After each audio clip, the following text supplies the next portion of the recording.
मातरम विवाद पर सीडब्ल्यूसी में कांग्रेस का बड़ा ऐलान किया गया है। कांग्रेस ने वंदे मातरम के शुरुआत के 2 छंद गाने का फैसला किया है। सीडब्ल्यूसी की मीटिंग में कांग्रेस ने 1937 के प्रस्ताव के मुताबिक पूरा वंदे मातरम नहीं गाने का ऐलान किया है, जिस पर सियासी घमासान छिड़ गया है। तो वंदे मातरम का 2 पैरा ही गाएंगे, ये कांग्रेस का कहना है। सीडब्ल्यूसी की बैठक में यह फैसला लिया गया है और कहा गया है कि हम यही 2 पैरा गाएंगे। 1937 के प्रस्ताव के मुताबिक पूरा वंदे मातरम नहीं गाने का ऐलान किया है। ये पार्टी के साथ वंदे मातरम कोई लेना नहीं है, कोई देना नहीं है। वो जबरदस्ती मुद्दे उठा रहे हैं, जबकि वंदे मातरम की इतिहास सबको पता है। वंदे मातरम हमारे बंगाल की धरती से पैदा हुए थे। बंग भंग जब आंदोलन हो रहे थे, उस समय की ये वंदे मातरम की नारा थी, हमारा स्लोगन थी। केंद्रीय गृह मंत्री अमित शाह ने वंदे मातरम पर कांग्रेस के सीडब्ल्यूसी प्रस्ताव पर कहा कि कल कांग्रेस पार्टी कार्य समिति ने एक आश्चर्यजनक और देश विरोधी फैसला लिया है। उन्होंने अपनी पार्टी के 1937 के प्रस्ताव को फॉलो करते हुए वंदे मातरम गीत के 2 ही छंद गाने का फैसला किया है। 1937 में कांग्रेस पार्टी ने मुस्लिम तुष्टीकरण के लिए वंदे मातरम के 2 टुकड़े करके देश के विभाजन की नींव डाली थी, जिसके बाद 2 राष्ट्र के सिद्धांत को ताकत मिली थी। मुझे हैरानी है कि राहुल गांधी के नेतृत्व में कांग्रेस पार्टी एक बार फिर तुष्टीकरण की राजनीति को आगे बढ़ा रही है। बीजेपी कांग्रेस पार्टी के इस फैसले की निंदा करती है। समिति ने एक आश्चर्यजनक और देश विरोधी फैसला लिया है। उन्होंने अपनी पार्टी के 37 के रिजोल्यूशन को फॉलो करते हुए महान वंदे मातरम गीत के 2 ही छंद गाने का फैसला किया है।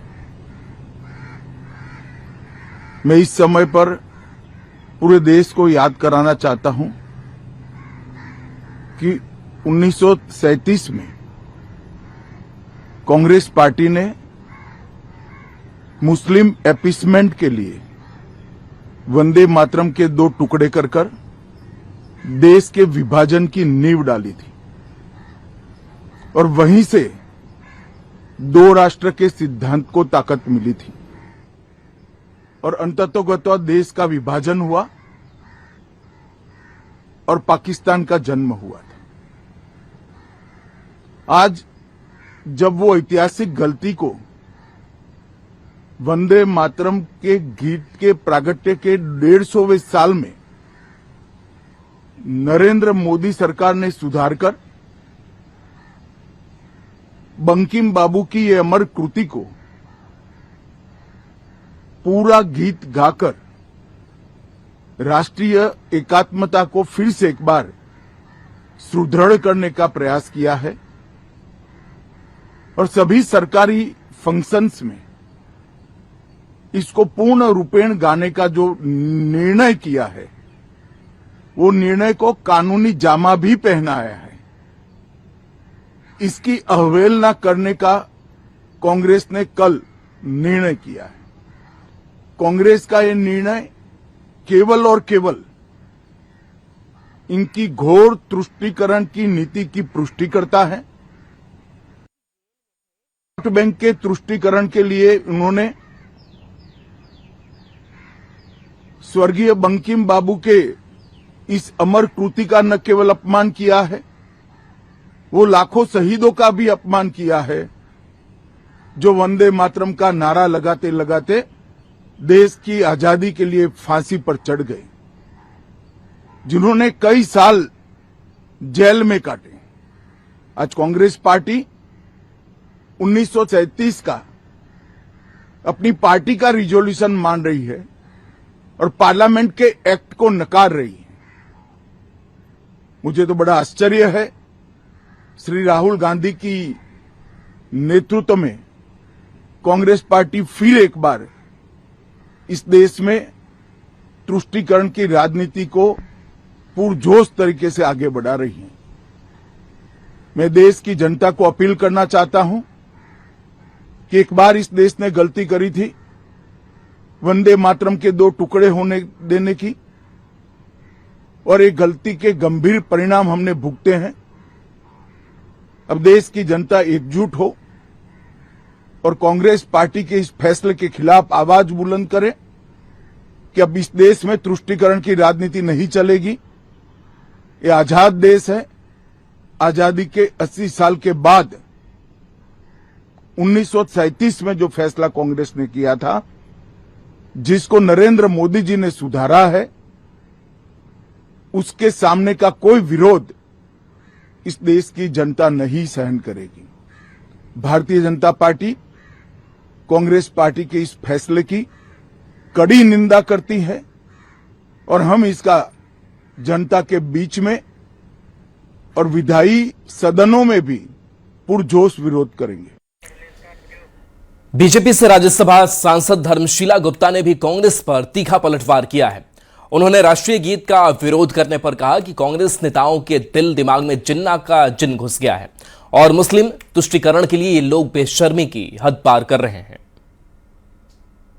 एक एक नेता को, एक एक कार्यकर्ता को पाकिस्तान से प्रेम है और जिन्ना का जिन उनके अंदर समा गया है।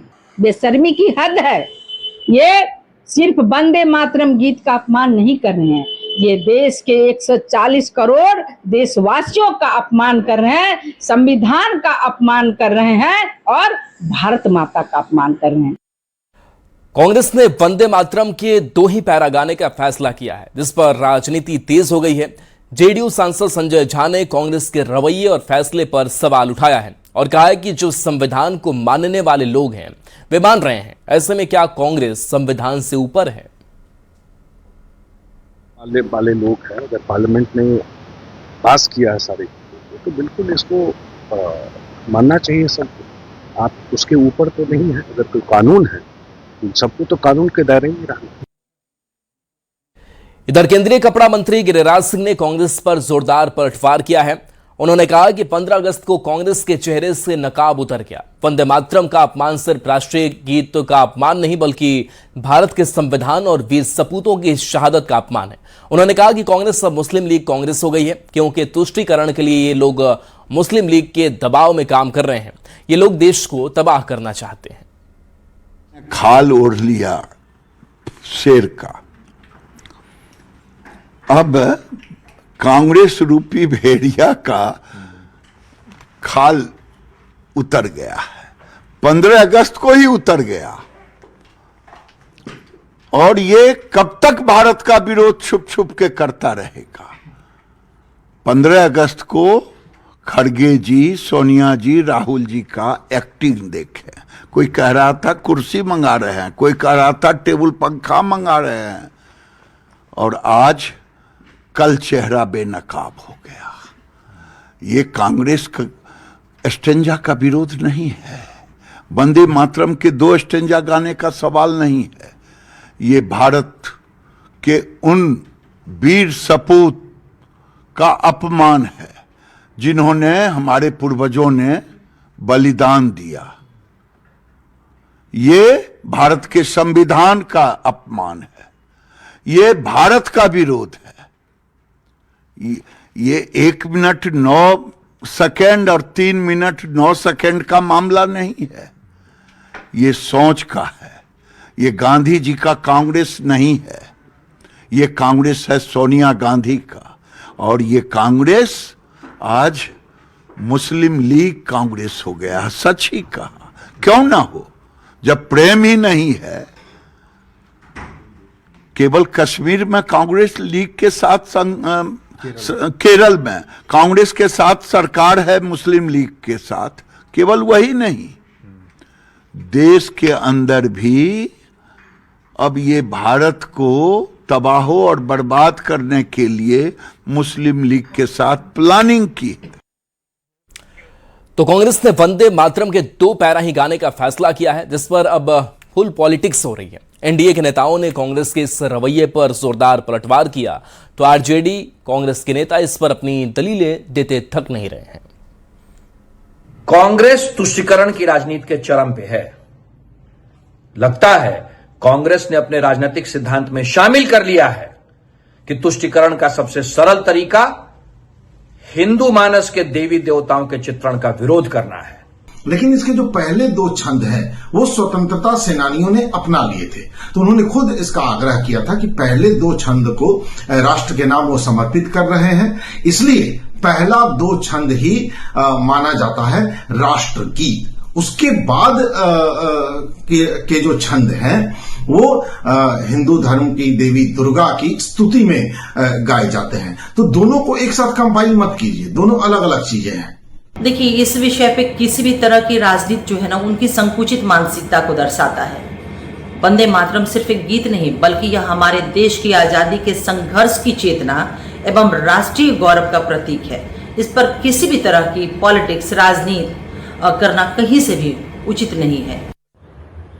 देशभक्ति, राष्ट्रभक्ति किसी एक गीत या नारे की मुहताज नहीं है, इसलिए किसी को भी देशभक्ति के नाम पर राजनीति नहीं करनी चाहिए।